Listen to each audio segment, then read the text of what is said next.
nobody gives a fuck about the executioners. Let them die. It's just like, oh my god, Fairytale, why do you bring these fuckers back? I mean, I know I've read the manga and all that, but I literally forgot about this part from like the Avid manga. It's like, why did we bring these fuckers back? Like, no, and they're putting filler to it. It's like, oh.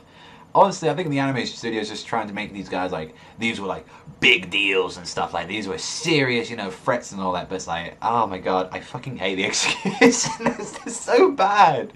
They're so bad, I can't take them serious.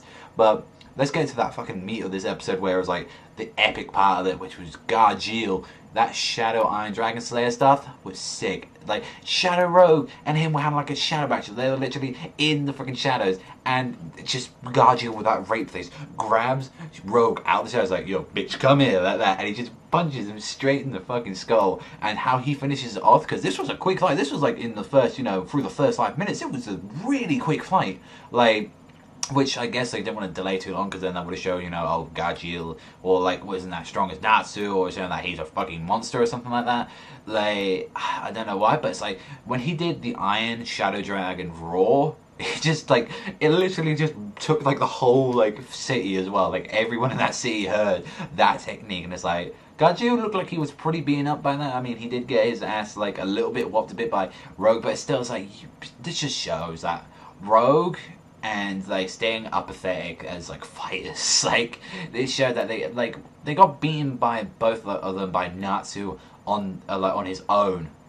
Really, I think Gargiel can take one of them on his own. It's like, and this is when Rogue has some help from like this mysterious shadow, which it's like more interesting as well. Like, what is that shadow? What is it about? And pretty much that's a little mystery we've still got there to know, because it actually exited Rogue's body, so it's another little mystery to have.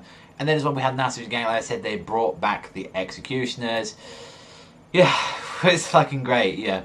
But the thing is that they're actually adding filler to them. I don't, like, they were really, like, dragging these suckers out. I mean, like I said, they maybe want to make them so these are more serious a threat than they originally was. I, personally, you know, it's the fucking executioners. And just don't bring them back. I mean, you know, Cosmo, she's fine, she's a fine woman, but it's like, I don't care about the others. And it was just like, I remember them saying like a little bit, and that was it from the manga. So maybe, like, it looks like they're gonna have filler more next week, but that's one thing that I took away from the episode. It's like, we kind of got the point, they got owned, we don't really need to bring them back in here. It's sort of known. One thing as well that we saw is that, you know, the long nose one, I'm just going to call him the Pinocchio Knight, because I honestly keep forgetting his name. Let's call him fucking Pinocchio, for fuck's sake. But he was doubting Princess Gisui about what he said about Lucy, because when they said it was like, when she was crying, it's like, that isn't the tears of a liar. Like, you should tell that Lucy was being serious about everything in the future, about the dragons. She came back with no information how to beat the dragons. Honestly, I wouldn't even have to bring information. I'd just say you hit the dragons really hard. That's my advice. And you think I can give advice like so it's like, I don't think it's well for like how long. I don't even think Lucy was there that long during the calamity. She just saw how powerful they were. So it was just like, yeah, strong motherfuckers meet up dragons. That's pretty much it. You're gonna do that and a lot of dragon slayers. And it's just like, another part of this episode, we saw Leon and Shelia, like, first is Grey and Juvia. It wasn't too much. We saw that, you know, Grey and Juvia have shown that they've got really good combination, you know, they've got like really great teamwork. I guess more hinting at their relations, just like, but Grey, you just don't want to have no interest in it. You're not going to have Grey give Juvia to me. It's like, you know, I'll take that woman anytime. It's like, and it shows as well that Leon is going to fight Grey on his own, and Shelia is going to, like, you know, fight Juvia, but still it's like working as a team, while it shows that, you know, Leon and Shelia are not working together like that. And just the bit how the ending of it, and it's like another issue that we had, and they could have done so much with this, and this was in the manga. It's like Orga, Laxus, and Jura. Orga's talking this shit, saying, you know, you're one of the wizard saints and all that, but it's like, I'm like a god slayer. I think I know who it is. It's like, see if you can block my attack. And he does like a forward charge, like lightning the cannon, and Jura fucking bitch slaps him and just goes, knock the fuck out, done. I was like, well, that was it. Like, this guy that was going hyped up, but it's just make sure that Sabretooth as well, this guy was hyped up for how long? And he, like, did nothing.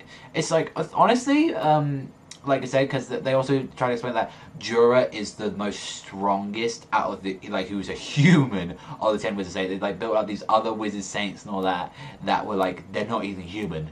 Jura is the most human like one out of it. It's like, and he's that strong. So it just goes to show that if we ever even meet these other saints, they're gonna be fucking unstoppable. If we ever see these powers, they're definitely. So that's one thing curious about that as well. But it's like, really, Orga, what they should have done was have Orga and Laxus fight through a bit. Like, they should have done that and then had Jura walk in. Like, honestly, show a little bit more, because, like, if they're going to do filler, which they're doing it against the Executioners, I would rather see a little tiny bit of the filler fight, regardless if it was just for a few minutes or anything, of Orga and Laxus. That would have been amazing, but then as well, I guess that'd kind of mess up with continuity and stuff. And how the episode ended is, like, Jura fucking, like, trying to one-shot Laxus, but he was like, I'm going to get up, and it's like, and they said, the best part, like, of that was, between them was the line that we're not magicians, we're men. I was like, yo, that is how a fucking man told you together. We're going straight in. Let's fucking go. Like, overall, a kind of disappointing episode at some part, but it was enjoyable. The art and animation was fantastic for this episode. Like, I definitely loving it. Like, the sunset look they're going for. Definitely like that. That looks beautiful. Like, definitely as well for, like, more arcs in the future. Especially, like, something I would love to see, like, they keep this art style. Like, it definitely looks nice, and the animation is, like, that's what we want. That's what we want every week. Give us some of that amazing animation and all that. But, yeah, definitely as well, the whole stuff with the executioners again, regardless of the filler and all that, we don't need to see these fuckers again. Orga getting one shot is like, he was built up for so long. It's like that, and just not so much. It's like, just having the most greatest parts of this episode was literally the first few minutes of just Gargiel versus Shadow Rogue, and it's like the rest was kind of interesting and build up, but it was just a continuation of the stuff going on, not too much progression as well throughout this episode. But I'm going to give this one a 6 out of 10 this week, but let me know what you think in the comment section down below. Did you enjoy this episode? Do you think this was a great one? What do you think about Orga getting one-shotted? I mean, that's my opinion. He got fucking owned.